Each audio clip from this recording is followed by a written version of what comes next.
Welcome everyone to our live podcast, Crisis to Opportunity, Redefining Garments Industry for a Sustainable Future. In today's dynamic world, the garment industry is going through the unprecedented challenges due to global crisis, including conflicts in Israel and Ukraine, causing instability in traditional sourcing regions. However, amidst this uncertainty lies the great opportunity.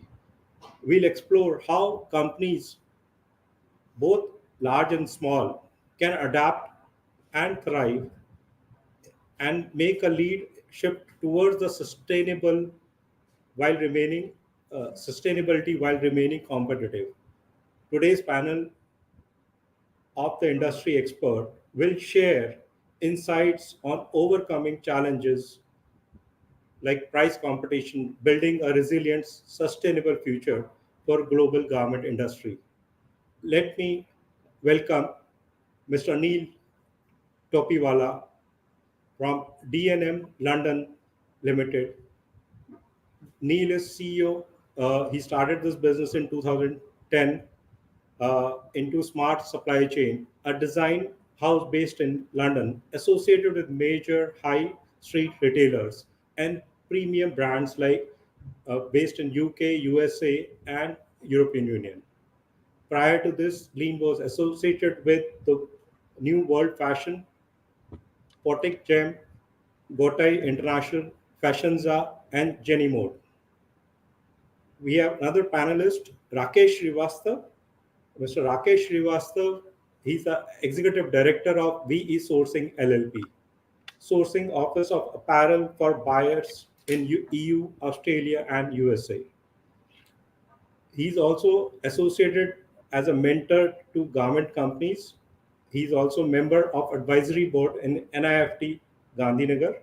Prior to this, he was president of Komal Group, chief operating officer Group Ashima, and have been associated with Chiripal, Texport Syndicate, Jeannie and Johnny. Welcome, Neil and Rakesh. Thank you. Thank you. So, I before see what is happening around the world. There's a lot of uncertainty happening. There's a war which is going on between Ukraine and Russia. There's a conflict in Israel and other regional areas over there.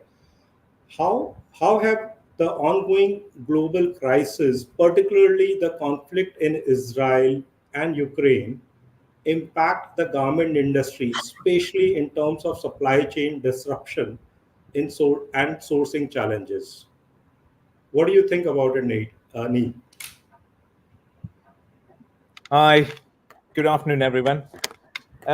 Looking into this global crisis in terms of Ukraine and Israel, it's really, really creating some major logistic issues. So when I talk about logistic issues, that majority of, I think 30% of South Asian shipments using the Red Suez Canal, and the containers are blocked. Sometimes it's getting some serious issues in terms of getting the shipments on time. And conflicts of Israel, Ukraine, is no one know when it's gonna be end. I think the challenge is what the garment industry is facing right now to get the goods on time.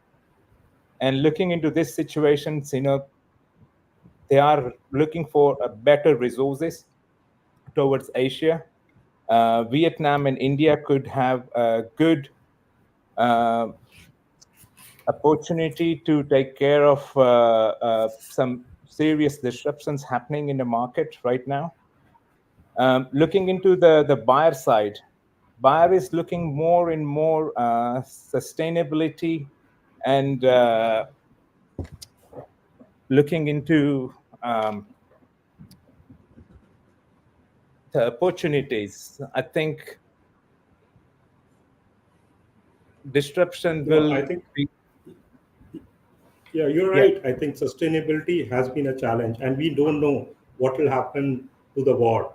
and obviously it Yes. is leading to a lot of supply chain disruption. Hmm. And Neil, you were mentioning some one more point about it. Hmm. Sustainability was one of the thing, and Yes, Rakesh, do you sustainability. want to add? Yeah. Neil, go ahead, please. Yes, I think the main problem is the delivery lead times here. So when we are coming to the situation where logistics is major issue, the prices is getting higher and higher of the containers. Lead time is increasing, where majority of UK and European buyers want speed. And looking into the situation, they don't have any other options right now. They have to wait where the container cost will be going down. And I think normally the container cost is about $4,000 to $5,000 for one container, and now right now is $7,000 to $10,000. So it's a so the margin is impact for the supplier as well as the retailers. Right, right. I understand. I think it's all about margins and these issues of supply chain, especially the container cost, is hurting the industry, both to the buyer as well as to the suppliers, depending on what is the terms for the trade they have. Rakesh, what do you think about it? What is your opinion on the current global crisis and how this disruption is interrupting in the smooth supply chain in garment industry? Like what Neil was saying and what you also mentioned, it's true that the impact is definitely there. Transit time has become longer, and either the customers on the European side or the US side starts looking at doing with the order processing before time, which looks very difficult for them as well. For the factories, it becomes a shorter lead time of manufacturing. I think if I talk from Indian point of view, Indian manufacturers' point of view, there will be definitely a shortage of 15-20 days into the manufacturing, which will eat up because of this longer transit time. That is definitely a major concern which many manufacturers are facing at this point. Of course, the cost of transportation has gone up because of the shortage of containers or the Yeah, longer route that the vessels are to take, and that definitely is a bigger pinch coming to the manufacturing side at this point of time. Demands have been going down because of the war. We know that retailers like Inditex, H&M, LLP, they have all pulled out of Russia, which means their sales have yeah, been down, which means requirements have come down. So when the requirement comes down, obviously there is capacities which will go idle. So there definitely is an price war in terms of picking up orders for manufacturers also. So I think whatever is the cost that is coming in as an additional cost to transportation is something which is discounted at the manufacturer's end, and that is definitely disrupting the manufacturing side. So the supply chain will have impact on it. I think if not, if the war keeps on happening the way it's happening, and this goes on for a longer time, it is definitely going to hit the manufacturers in a bigger way. yeah. I think Rakesh, it's a valid point where these disruptions are actually causing a lot of challenges to the garment industry, and Right. they have been struggling with those kind of things. I feel the, the if I summarize it, it's basically increase in the shipping delays that is happening, the True. raw material shortages that is also there, and obviously inflationary pressures on the political instability. Because of that, the prices of the commodities and increasing and everything is becoming expensive. As far as buyers are concerned, buyers are looking at shifting their supply chain base to the much more settled countries where there are no such risk of disruption happening. So they are trying to mitigate the risk of sourcing the product from the right countries where they see it's much better than, like India and Vietnam are in a situation where they are in a better position than that. Then also what I feel companies need remain flexible in terms of production lead time? Because what we have seen, the orders are going wider than in a larger volume, which is leading to a shorter lead time and quick deliveries. I think these are some of the challenges companies are facing. We will talk about how to overcome those challenges in our next few questions that we will discuss about. I'll move to Rakesh. This is for you. With instability in the major sourcing countries, how do you see the shift towards a nation like India and Vietnam influencing garment industry's global dynamics? What do you think about it? I have a very different opinion to what I have been going through the media of the shift of manufacturing happening basically from Bangladesh because of the crisis, recent crisis that Bangladesh has gone through. Uh, Yeah. there has been articles where Walmart confirms that they would not be making any major changes on their supply source that's coming from Bangladesh, and so are a couple of retailers who have made it clear that they are not changing the supply source from Bangladesh. So I think Bangladesh still continues to be a major supplier when it when we are talking of shift happening from other countries, because the major shift would have happened either from Sri Lanka, Bangladesh, or Pakistan, to Vietnam and India, because the other countries are Yeah. pretty stable at this point of time when it comes to the supply side. Of course, Economic Times did report that there has been an increase of 17.3% increase in the exports from India in month of September due to the impact that might have happened because of Bangladesh. But that is a very early indication that we can predict, because the crisis happened somewhere in end of June and July, and so from there on, if we are talking of immediate shift, that would not have impacted as quick as into September shipments from India. I Right. was with last week. I was with one of my European customer, Right, and we were talking about some outerwears where China and Bangladesh, they are the major player for outerwears, and now they right. are looking at sort of product out of India. Okay. And I said, okay, the outerwear is specialized in China and Bangladesh, but um, why India? He said that India they have tried to source from India, and only, yes, the prices what you get outerwear prices in China and Bangladesh is slightly cheaper compared to sourcing out of India.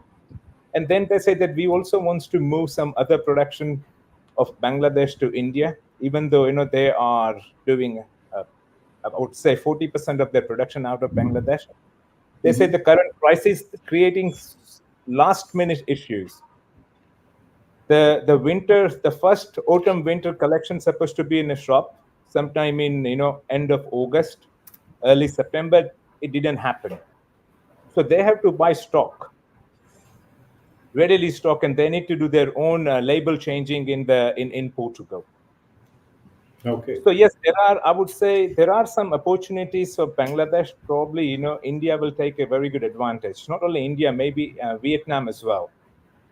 Yeah. But here, what I would like to understand from you is, do you think that it will be sustainable for India? Because the kind of cost difference that might happen between Bangladesh and India is something which will eventually eat on the margins that retailers would have, because they also are falling short on their sales, which means they cannot look at increased price on their retail.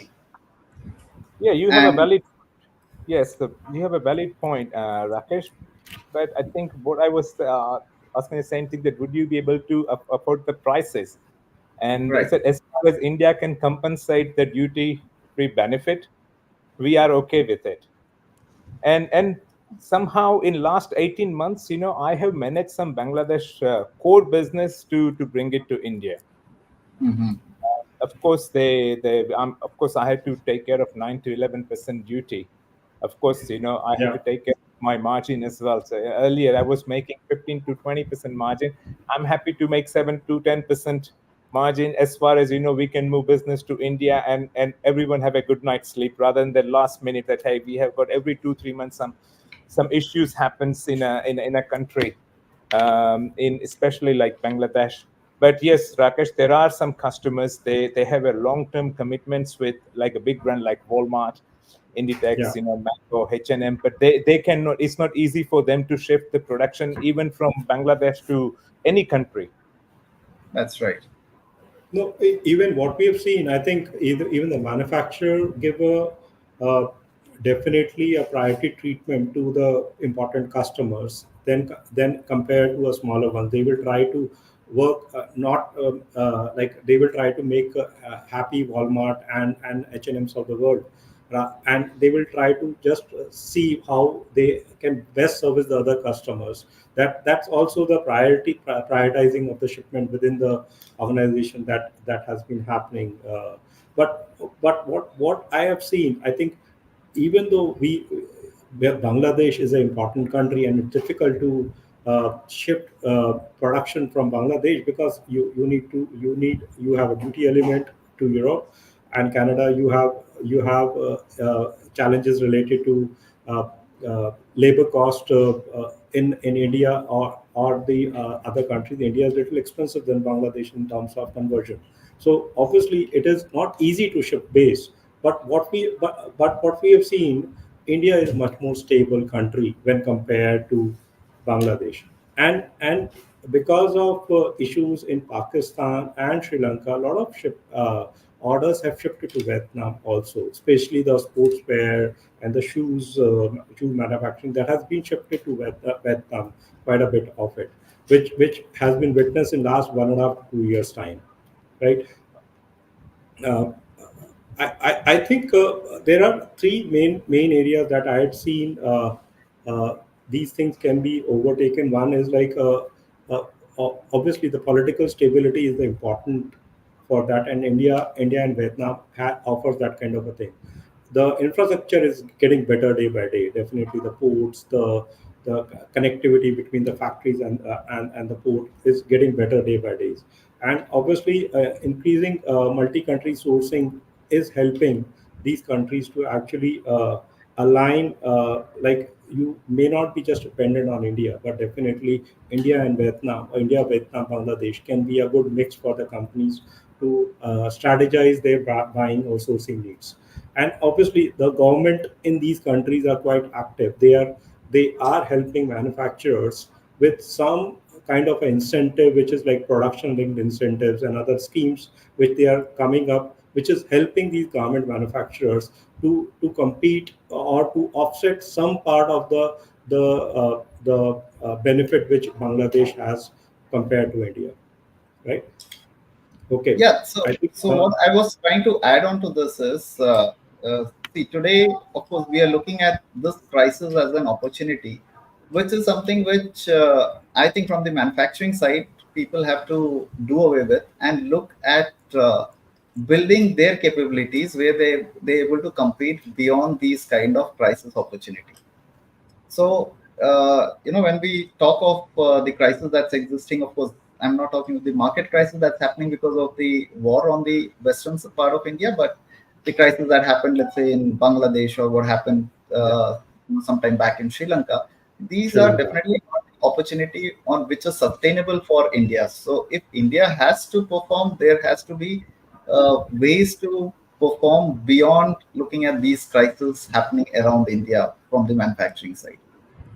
So, which Yeah. definitely is technology, where we are talking, like you said, about infrastructure, where it makes it easier for Indian manufacturers to move things fast on a faster pace or move to the port, wherein the lead times are being reduced, and that makes things easier for buyers as well as for the manufacturer.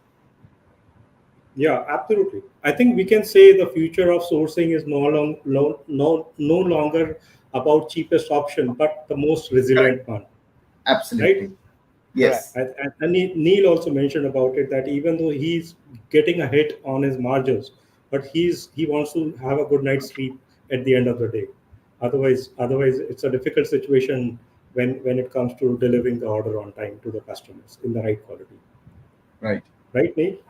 Yeah. Okay.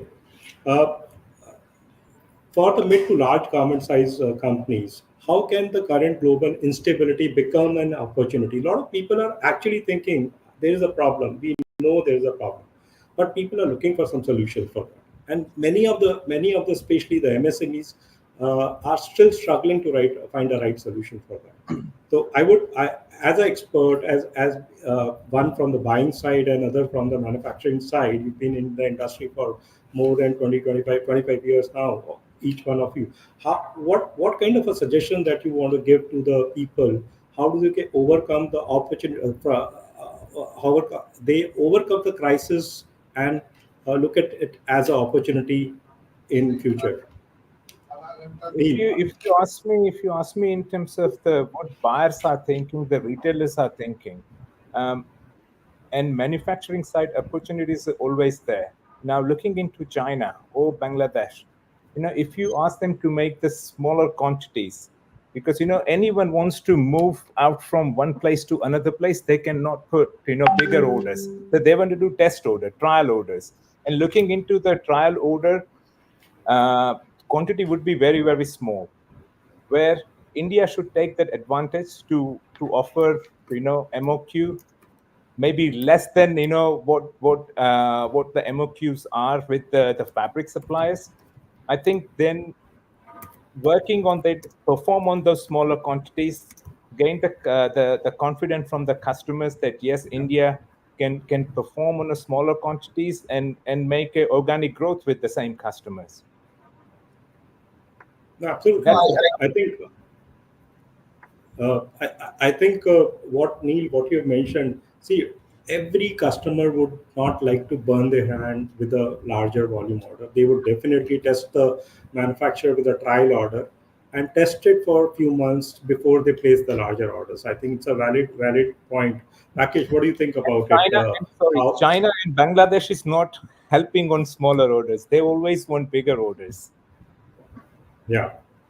But do Where you and think India, Bangladesh, there is a shift happening in Bangladesh that they are able to offer the smaller orders also in some cases? I have struggled. Me, I have you struggled have a with that. son. Yeah, I have struggled. Okay, Even okay, buyer is happy to pay premium. Still, they are not able to. Maybe they may do one, but you will not see the interest. okay. Got it. Got it. Rakesh, no, what do you want to I add to agree that this? yes, smaller MOQs from the manufacturing side definitely is required to build business. But what happens is in certain kind of manufacturing setups, your MOQs are fixed because that is the minimum that you need to achieve a certain price point. And that's where a lot of manufacturers shy away from taking a smaller order because they do not know how do they compete on the price that the customer is looking at. I know it's Yeah, a big challenge, but it has to be done because that's the only way that you can enter into market. Yes, there has to be some way where China is able to produce stock and keep a lot of fabrics which is readily available for the market and which makes buyers finding it very easy to get smaller quantities. Whereas in India, most of the programs that happens in international market is make to order, and which right, restrict manufacturers basically to get into a smaller quantity. Now, that kind of a setup where you have either stockist or you have mills who are capable of producing, understanding the market trend, produce things, and then sell it, with a stock and sell, that might make things easier for manufacturers to, because I don't think MOQs have been a major hindrance for garment manufacturing setup, but it is more to do with the fabric manufacturing. Fabric. yeah, And that's correct. where the garment manufacturers get stuck when they have to venture and try to get new customer. Or if a customer wants to do a trial order in India, they find it difficult because garment factories are not able to find the fabric source. So unless there is some mechanism wherein you have fabrics being produced, stocked, it is definitely going to be a tough thing. Now it depends whether Indian manufacture, mills or let's say fabric stockists are wanting to get into that line because again, India does recognize that within India, it's a huge market themselves for consumption of the manufacturing that happens within India. But I think that's not the solution. They definitely have to keep exporting to keep themselves, growing. And Absolutely. the only solution definitely is to find people who would venture into stocking these fabrics based on the trends. I think China definitely has that advantage. I think Neil Yeah, must have experienced that by sourcing a lot from Yeah, China I and do. all. I do, but I think India can also do the same thing. Keep Absolutely. there are two advantages. Number one, they will get into the new market, new customers, right? And they will be able to offer the fast delivery. Is another Correct. thing, right? So say if Yes. the yeah, stock fabric for India can easily do 60 days or maybe 45 days ex factory. yeah, So that's Correct. another yeah. advantage. But I think I'm sure that there are some initiation is happening, looking into the current very small startup happens, and they started offering a library of the stock Fabrics. availability Yeah, on the yeah, portals. So I'm yeah. sure that that could be a good idea for the medium to large size manufacturer, engage with those guys and keep the commitments with those guys. No, absolutely. I think I, there's always an opportunity in the crisis. One has to have the right eye to look at it. And I feel MOQ plays a major role. But more than that is how you are able to give a confidence to the customer that you are able to deliver a right product on time to them. That's one important thing.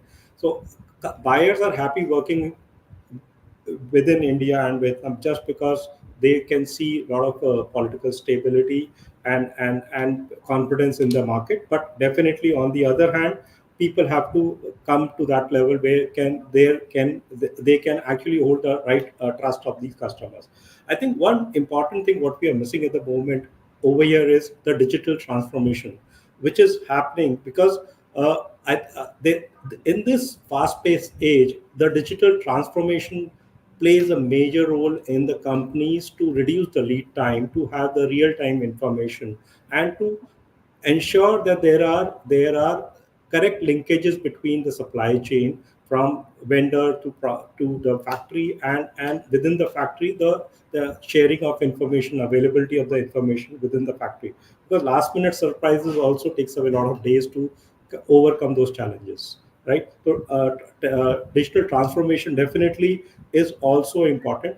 And one important thing what we have seen, the sustainability focus is actually becoming a buzzword nowadays. And companies are looking for suppliers who are sustainable, who have eco-friendly environment. Their sourcing of fabric or the fabrics are made from the waters which are being recycled. The energy source is from the renewable sources. Those kind of initiatives are definitely happening, helping mid to large size companies to offer a better sustainable product to the customer, because that is what is needed at the moment. uh, I think uh, Rak- yeah, Rakesh, I think do you want to I add think something on it? yeah, now you have a lot of companies which are actually getting into these kind of recycled. A couple of years back, you would find very difficult to find suppliers who could get you recycled polyester or regenerated cotton. But now, over a period of time, I see a lot of processors are happy to service these kind of programs, and definitely there are customers who are looking for it, and there are enough plenty of suppliers who are now available within India to provide this. So I think sustainability is something which Indian manufacturers are definitely working. Of course, the pace could have been much more than what they are currently, but I Correct. think people are getting a good idea of where the market is moving, and a lot of people are getting into it now. So I think that's a good trend that's happening with the manufacturers here. I think there are certain area. If you look into Rakesh, when you say Yeah, that many factories in India are thinking a better way, yeah.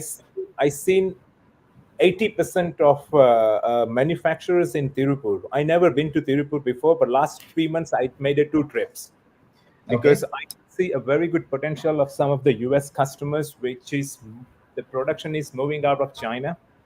to Mm-hmm. India.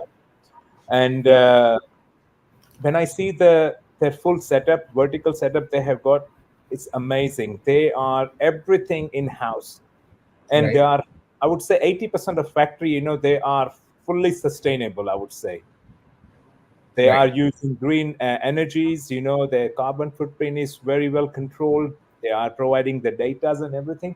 But when I go to northern India or western India, I'm finding a big challenge. It's a super challenge because I don't know why the factory guys, even the government is giving a lot of help to Yeah, become like South Indian the manufacturers.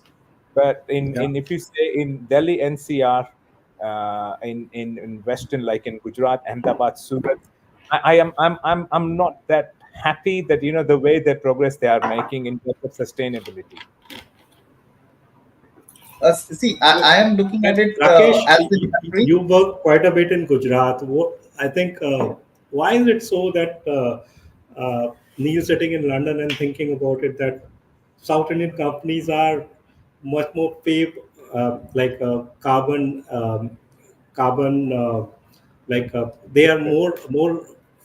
are they are more pro towards the carbon footprints than compared to Western India and North India. What do you think, Rakesh? You've been in Western India for quite a Yeah. bit longer. Yeah. So What do you think what about I'll it? say Why is is it the so? see what we are basically trying to compare is the larger manufacturing setup of Tirupur to a medium and small size manufacturing setup in Western or Northern India.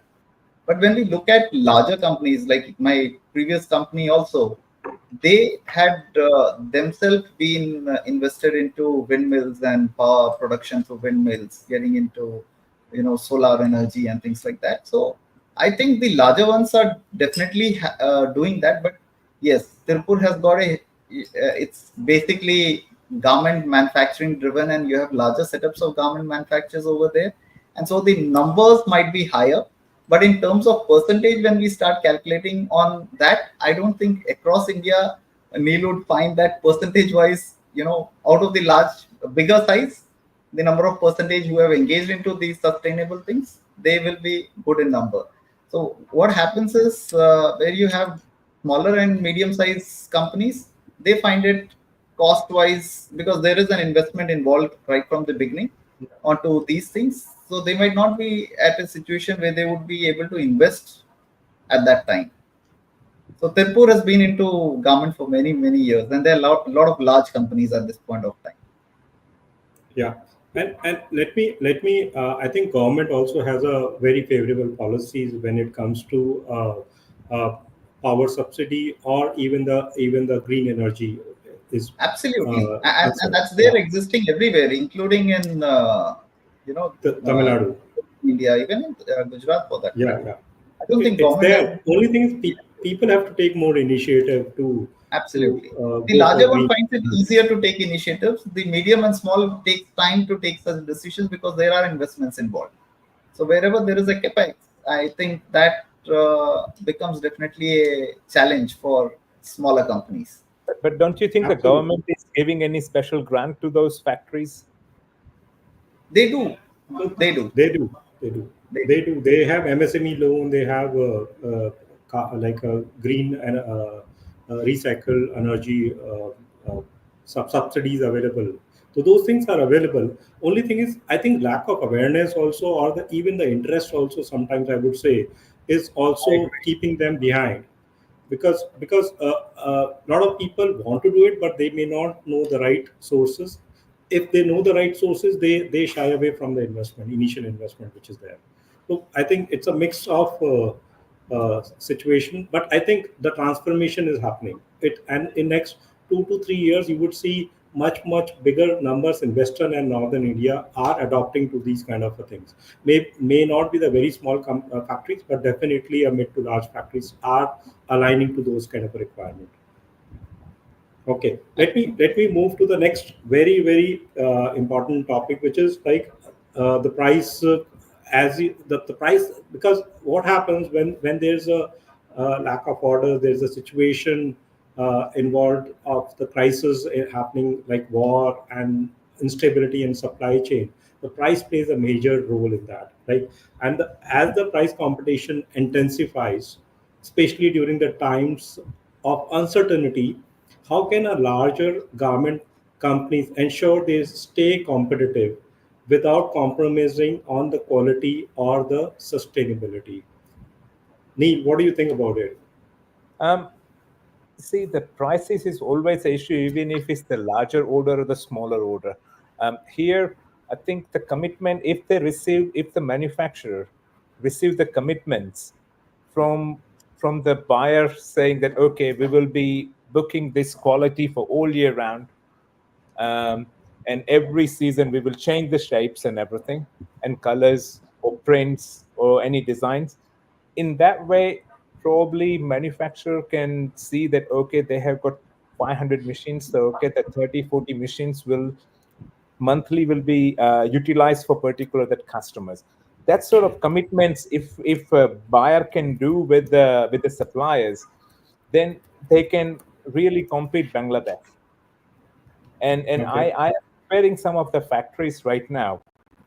3 4 factories I'm working about 25 30 factories in India, but I have 3 4 factories is showing their commitments that if I give them a confidence that okay, your 50 machines or 100 machines will be busy all year round and giving me at least 10 to 20,000 garments every month, then they are committing, they're promising that if this is the case, that we can compete Bangladesh, even though Bangladesh is duty free. And in Yeah. that way, so that sort of commitments we require from the buyer. And again, those commitment comes. Is it happening more now? Is it Yes, happening more now? I have started. There are. I'm getting this sort of things for one customer in USA. Of course, I had to do test run to see the performance of the factories, and Yeah. if I give confidence to buyer, and they are repeating with the larger quantities and the all year round commitments. Yeah. I think Rakesh, what do you think about it? Of course, if there are long-term commitments, that definitely helps manufacturers to bring down the cost because they are able to uh, do larger procurements of raw material, which happens to be a bigger component to their cost, and that can help them. But when it comes to competition and maintaining or sustaining the quality, I think most of the factories work on their ethics, values, and systems. Where I think mid to large companies in India stick onto that irrespective of the competition that happens. I don't think most of the companies now, maybe many years back, it's probably in history now where companies would compromise on quality to maintain a price. Today, they would definitely take a beating on their margins than taking a chance of downgrading their quality while supplying. So I think now the companies have been more strong on their values and ethics, which definitely is a good sign. But yes, cost competitiveness will make it very difficult for sustainability again. So I think that it's a two-way sword. The retailers have to find a way how they can, keep the prices at par with what manufacturers can supply, or at the same time at what fits into the pockets of the consumer. So definitely, it's a challenge for both sides because manufacturers can go to a certain efficiencies to bring down cost or find new ways. Otherwise, there has to be a lot of innovation that has to happen in the manufacturing side, which will help them reduce cost. Um, I would like to add here that the services. If the manufacturer is giving a very good service in terms of some R&D, some good product developments and everything, then certain customer can compromise on their margin.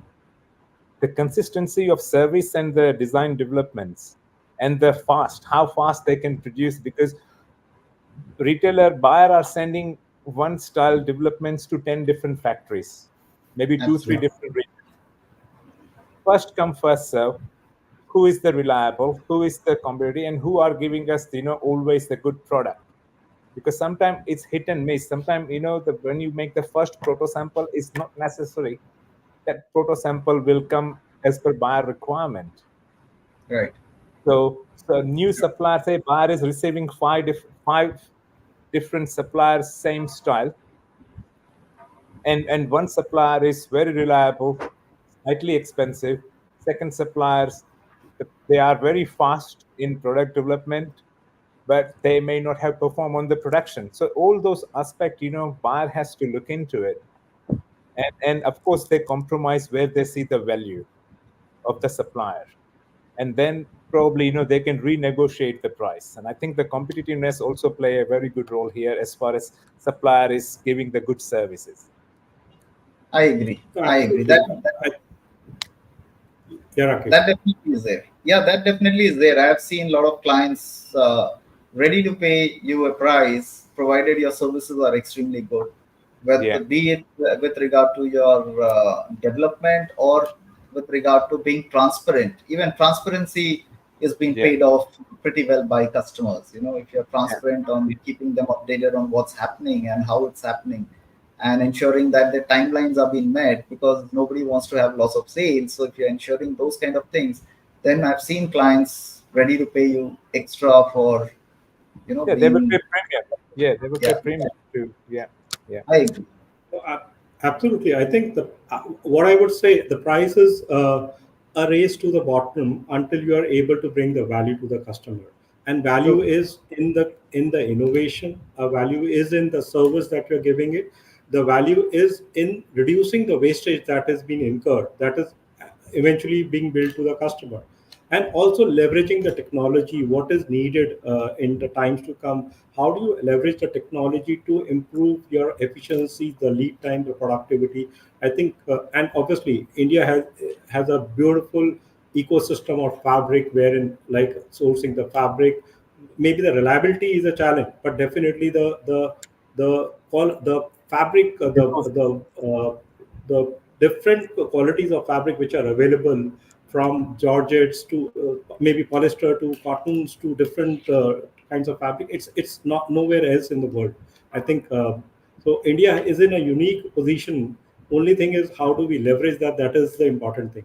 Price is not the only thing which is important. Customer is looking at the service, innovation, and obviously your proactiveness to give the quality product on time to them, right?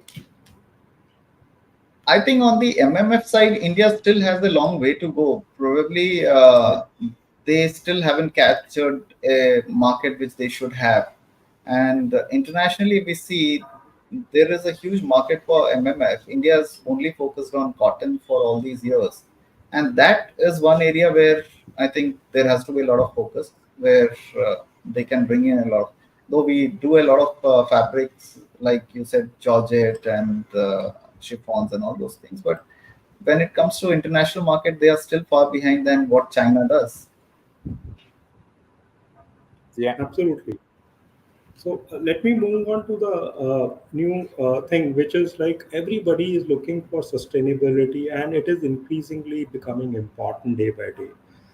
But also with sustainability, there's a cost involved in that. How should mid to large size companies balance sustainability initiative with maintaining profitability, especially in the competitive market? Because customer may not be able to increase the price if you have a sustainable product, but how do you offset that cost of additional cost on sustainability initiative versus the price competition in the market? Rakesh, over to you. Like, what do you think about it? And then we go to me.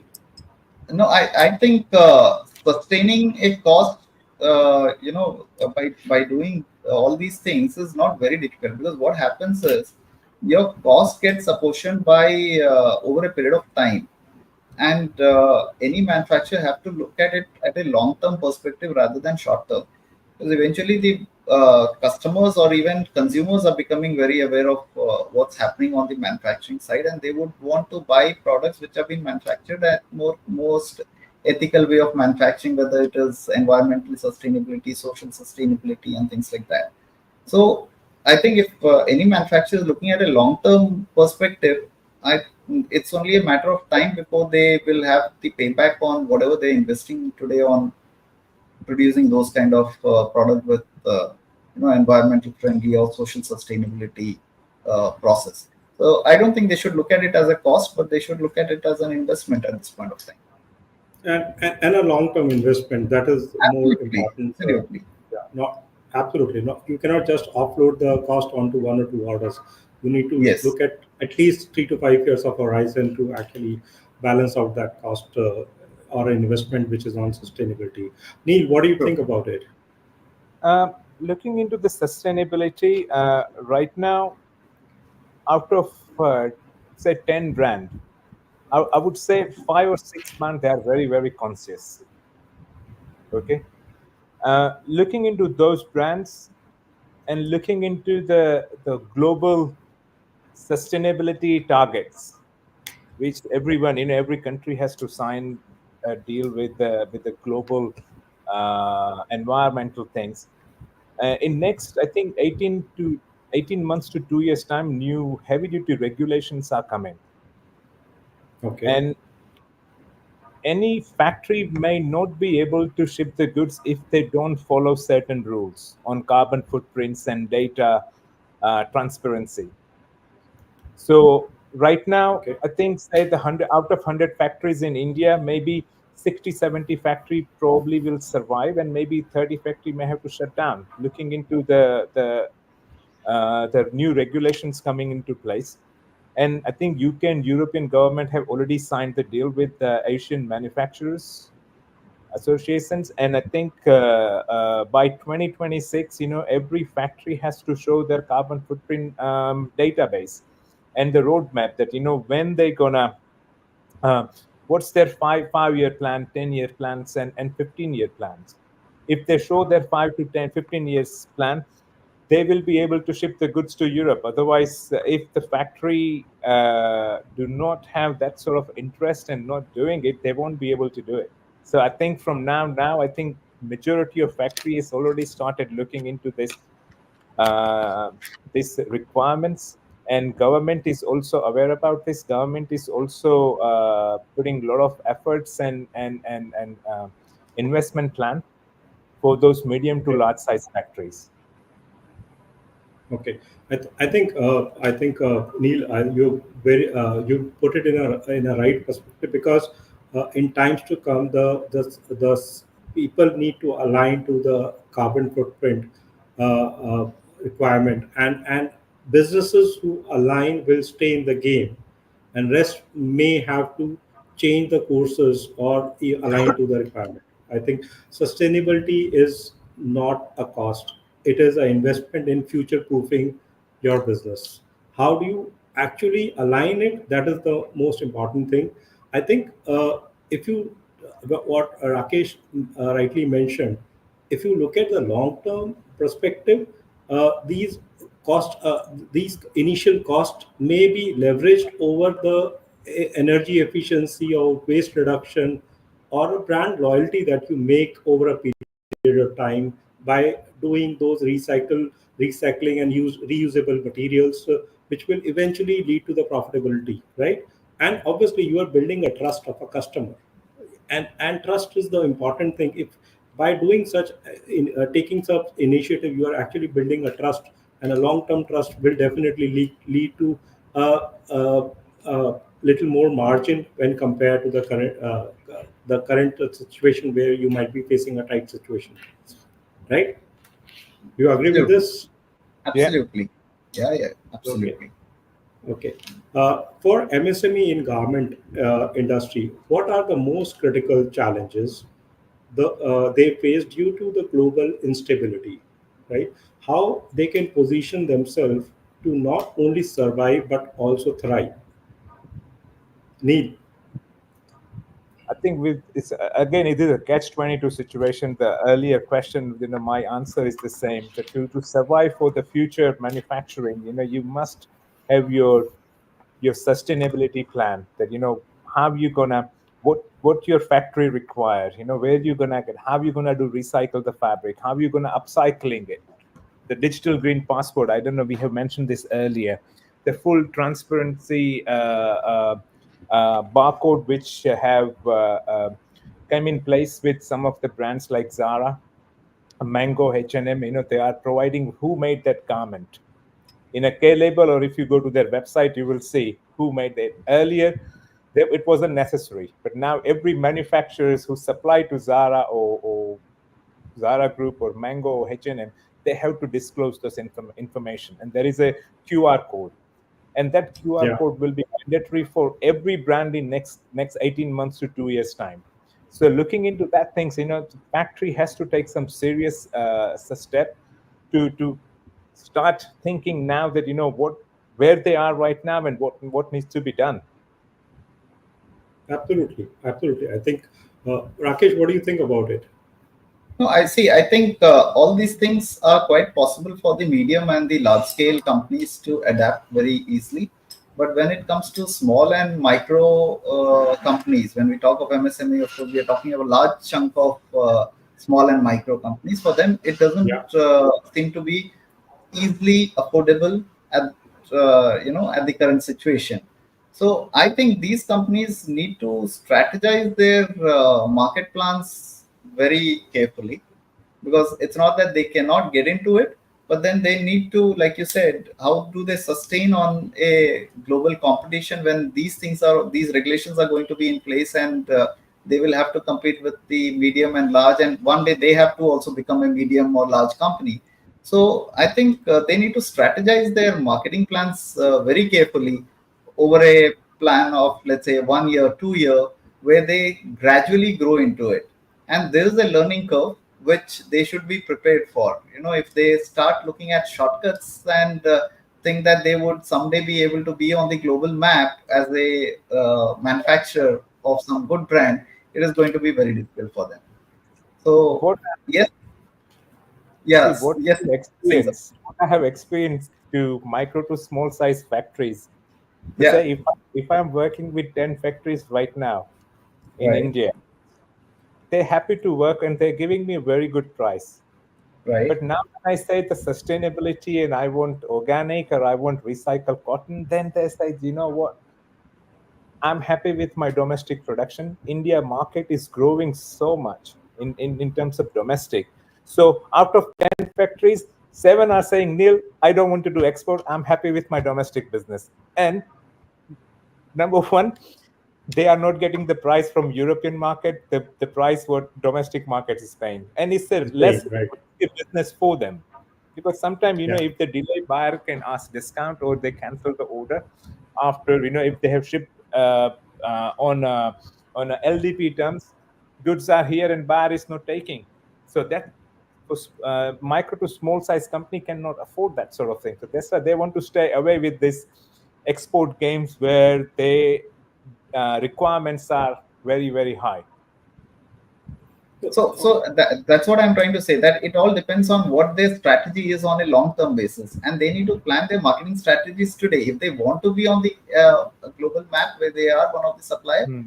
they will have to look at it. Yes, India definitely is a very large market, but then I think eventually the Indian market is also going to go the same way, where customers are going to, the final consumers are going to look at how the performance of companies is in terms of environment friendly products, or let's say how they have the systems in place, and that's going to impact. Of course, India is a very large market. To happen that kind of a transformation within India is going to take a very long time, and I think till then these micro and small companies might shy away from taking such steps to Right. get into sustainable process. no, I Agree. think, let me bring one point over here about cluster system in China, which is a beautiful system, and it runs really really well in China.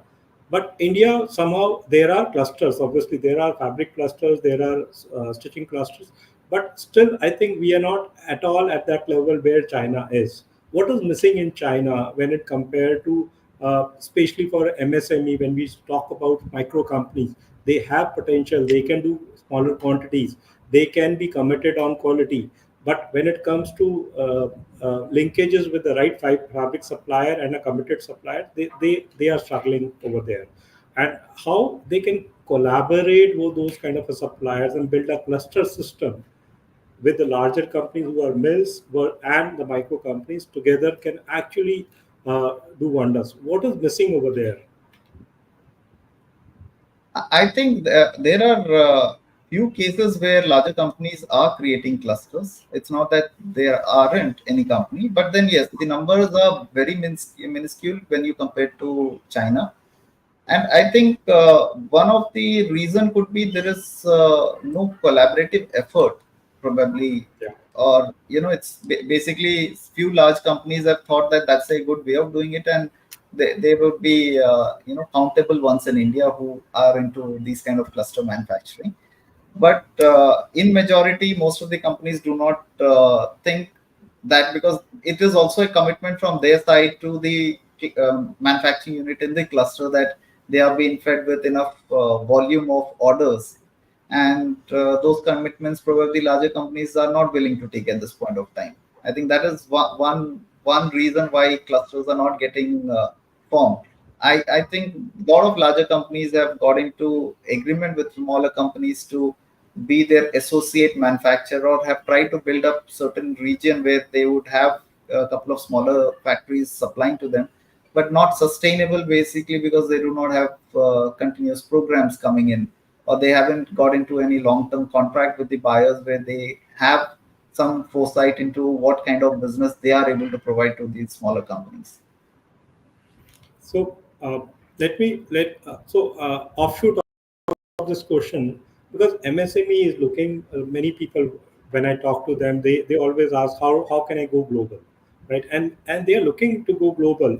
What do you think these company can do, especially when it comes to their product range? Everything is there, but how do they go global from the local market? Is it how do they reach out to the larger customers or a mid-sized customers in the global market? What kind of a global initiative that they need to take so that they are able to go to those market and even have their presence over there, especially MSMEs when we talk about. Here, see what I think what is happening with most of the manufacturers, it's not the manufacturing capability which is making it difficult for them to get into market. They can also reach out to clients, but what happens in this market is, I think the Indian manufacturer, when you talk of smaller and medium-sized companies who are good in manufacturing, but then there's something missing when it comes to translation of language. I think communication is one of the, of course, India being a larger English-speaking country and having a lot many people who are traveling as well.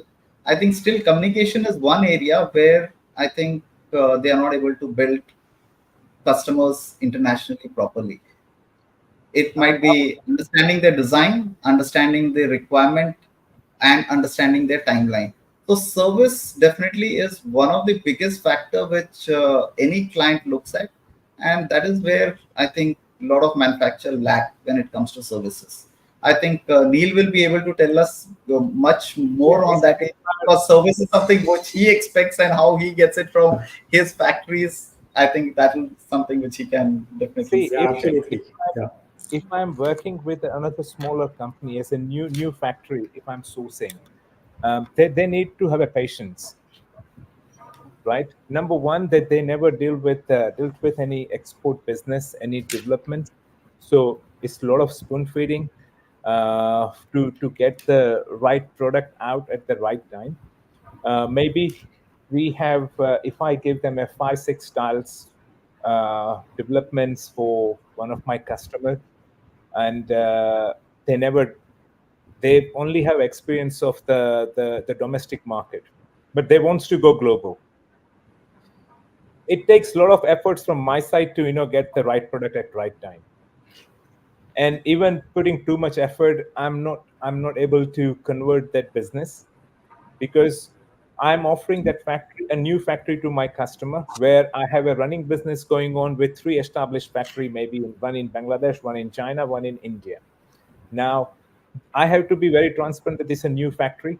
So buyer will not just, even though sometimes the new factory can perform very well in terms of the product developments, it's not guaranteed that they will get the business. Now, what happens? Buyer is also very clever. They think that, okay, let's see how consistent they are. So the one Yeah. season they may not place order, even though that factory make 10 samples. Second season it comes, factory said, okay, I'm up for it. I will make 15 samples. It's not guaranteed. If they perform, my hit rate is, if I'm proposing new factory to my buyer, after doing 2 seasons of sample development, third season, I'm sure that I will win the business, and I managed to get them a trial order to see.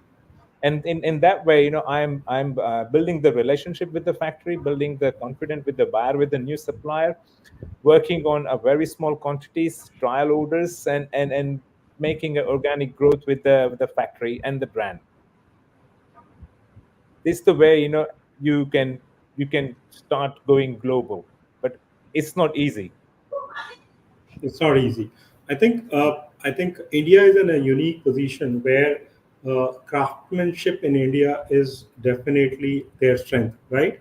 That is one important thing. The craftsmanship in India is there. The second thing, I think a lot of people are innovative. Their product and R&D is definitely they score better than any other country in supply chain country. And third, where I see India, if they focus on the niche product, definitely they can score better than working on a large volume product. I think focus on a niche product where they can do the lot of handwork and lot of value addition in a product in a innovative way. That is something which will position this company into a global map and take them on a sustainable thing. But obviously, what Neil and Rakesh has mentioned is obvious important thing, that you need to be creating a product which you are able to consistently supply. You might be able to deliver 50 shipments on time, but if one shipment is not given on time, that is enough for a customer to move to the next vendor. I think Mhm. so. You need to be consistent and you need to have a foresight for that. All right. I think we've already overshoot little time. Let me take a last question, and then maybe we can ask for some questions from the audience. Uh, in a in what ways can a mid to large size company collaborate with MSMEs? Because obviously it's a handshake between the two companies, and many of the companies are just fabric manufacturers. They are not into conversion of a fabric to a product. So how do they collaborate with the MSME to create more sustainable and resilient supply chains? How can such partnership benefit both the sides in overcoming the current challenges that the industry is facing? Rakesh, because since you've worked in a large companies, you've been supporting a smaller companies, and Right. through your experience, you know what is missing and how these companies can come together and support each other in a nicer way. No, I think it's only a matter of discussion between the companies, because they are companies who are ready to collaborate and work together. I have seen co-presentations happening between a mill and a garment factory together with international clients, wherein there is no guarantee of nomination, but then it is a joint effort between the mill and the garment factory that takes place. So it's only a matter of willingness from two parties and their want to go and discuss together and find out what the way is. I think a lot of garment factories have preferred fabric base, and so have a lot of mill who have consistent garment purchasers. So it's a matter of time when they have to discuss, understand which market is what they want to focus on, and go and do a collaborative work together in the market and get business. It's not a very difficult thing, but then it's a matter of who takes the initiative. But is it happening more and more now in the industry, Rakesh? Not yet, not yet, not yet. And what is holding? What is missing? What is holding I this think way? I, nobody is thinking about it, but it's something which I think you have raised here, and it's a very valid point. Probably people will start thinking after you've raised this question, that why can't they do a collaborative work? I think it's a matter of anyone taking an initiative. I have wherever I have initiated, and nobody has said that we would not want to do it, and which means that people have not initiated it. So you have raised a very valid point, and I think people will start now thinking and either garment manufacturers start talking to the fabric supplier, or the fabric mills start talking to the garment supplier when they can do such initiative now. I think it's good for the international market also, because they would have some understanding on where the fabric is coming and where the garment is coming from, and they would know that whoever is supplying them garment has got a strong source for the raw material. So that will give a good Yeah. confidence for them to get into the market. Let me share something before we go on to Neil. I think I in last 6 months I must have worked with three bit larger mills, and Hmm. they had an idea of a beautiful fabric, or an innovative finish on a fabric they could give, but they didn't have a right source and a customer who can buy those fabric. I was able to connect the converter, or the customer base, the factory which could make it into a product, and the mill together, to ensure that the ecosystem of making an innovative fabric and in a collaborative way. In fact, there was a chemical supplier also involved in it, because it was a unique sustainable product which was created out of it, and that collaboration helped a large customer, to focus on the innovative and recyclable product in a very very nice way. So because you know that recycled fabric, you can only have a minimal percentage of a fabric which can be recycled. Rest of it is a fresh fabric, Correct. right? That Absolutely. and there are chemical treatment, and there are ways that it can be achieved to a higher percentage, and that is what this innovative idea was all about. And they got a success, and the large order has come for a year long delivery. Neil, now this I just want to share, because this has happened recently, and I wanted to share with the group. What do you think about it? Like how this collaboration can work? Because you've been from India, you've been from and like all of us are from India, but we have seen the world around, and we know that collaboration can work, and it is working in many other countries. Why not in India? Um, there are so many different aspects where the small to medium sized company, majority they don't work direct with the customers. They Yeah, work with the buying houses, they work with the importers, or they may be having some consultant in Europe or USA who can give them a business. Now, looking into all these things, if they are very very keen and they got a hands on the investment, means they can purchase their own, because majority of buyers, they do not open letter of credit, which traditionally was used to happen 15-20 years ago. Now majority of buyer have got open payment terms. Some buyer have got 60 yeah, days after delivery, some has got 120 days after deliveries. So if they are working with those sort of customers, they cannot expect that advance payment or anything. Yes, of course, they need to make sure that buyer is having a AAA rating, and they do not have any bad history in past that they haven't paid any suppliers.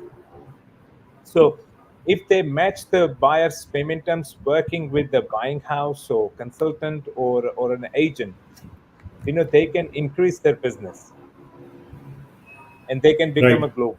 That sort of collaboration is very very important, and of course that collaboration is they have to take care with the fabric suppliers, and I'm sure they will be able to be having the payment terms with the fabric supplier as well, because if they are using the same mill or two three suppliers for many many years, I'm sure that those suppliers may match the buyer's payment term.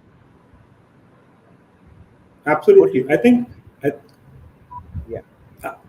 Absolutely, I agree with you on this, because it is important. It's in the favor of both the mill and the factory to collaborate, come together to give a better service to the customer. And that kind of a collaboration is needed, because one is very labor intensive, other is capital intensive, right? And if they both come together, you can imagine the kind of synergies which can happen between the two companies. uh, very well. I think what I feel, collaboration is a catalyst for scaling both sustainability and success. It's a need of an hour, right? Uh, Absolutely. any last note that Neil you would like to share with the audience from your side? Uh, if the audience are factory centric and they're working in a merchandiser or account manager or designer or quality controller, you need to think that you are as good as your last delivery. So make sure that you perform on your product developments well in time, because you are not the only one who's making that design or sample. There are competitions. Bangladesh is making it, China is making it, and maybe in India there are other 5 factories is making it. So Absolutely. speed on sampling and the execution of samples. And if you have a good history working with that customers, you will have a speed to growth with those customers. That's the only thing I know. You are as good as your last delivery. If you don't deliver, then it will be a you could Hold be out. yeah, yeah, yeah. Absolutely, I agree with you. I think very well said, Neil. Thank you so much. Rakesh, what about you? Any last note you would like to share with the Well, I audience? agree to what Neil is saying, and I think what needs to be a focus is having speed and good serviceability, because that's the only factor which can help you keep afloat. There will be countries which will be coming with lower cost, and cost is something which you cannot go down below a certain threshold that you're currently in. You can improve it, but definitely you cannot beat some of the countries which are lesser developed, and they are much cheaper in terms of the labor or Hmm. manufacturing cost. So serviceability is something which India should focus on, and that is the only way that they can keep building their business. I think thank you so much, Rakesh. I agree with you, and also understand that India has a edge when it comes to a niche product. It's craftsmanship, it's fabric based, right? Absolutely. And only thing what is missing is the right collaboration between a mill and a factory, which will give a trust to the customer that these guys can deliver the product on time. Neil sitting on Absolutely. the other side of the table is actually asking that. He's okay with to take a hit of 5% lesser, like True. in his margin, but definitely he need a reliable supplier, and that's what people are looking for, right? Absolutely. Correct. Absolutely. So, Yeah. so I think thank you so much for the incredible panelists to share your insights, such a valuable insights and the perspective about how the garment industry can turn crisis into opportunity for the sustainable future. I think your experience and expertise definitely shed light to the important strategies which are needed to overcome the challenges and thrive in the current situation. And thank you to our viewers for joining in today and engaging on a critical conversation. We hope you find it insightful as we did. Let's continue to drive innovation, sustainability, and resilience in the garment industry. Stay tuned for we have more sessions coming up in near future. We will keep you updated about it. Thank you, panelists Neil and Rakesh, for Thank such a you. Pleasure. wonderful Pleasure insight. being Pleasure. there. Pleasure. Thank you for arranging this. Thank you. Thank you. Thank you, guys. Thank you. Thank Bye you. bye. Take care. Bye.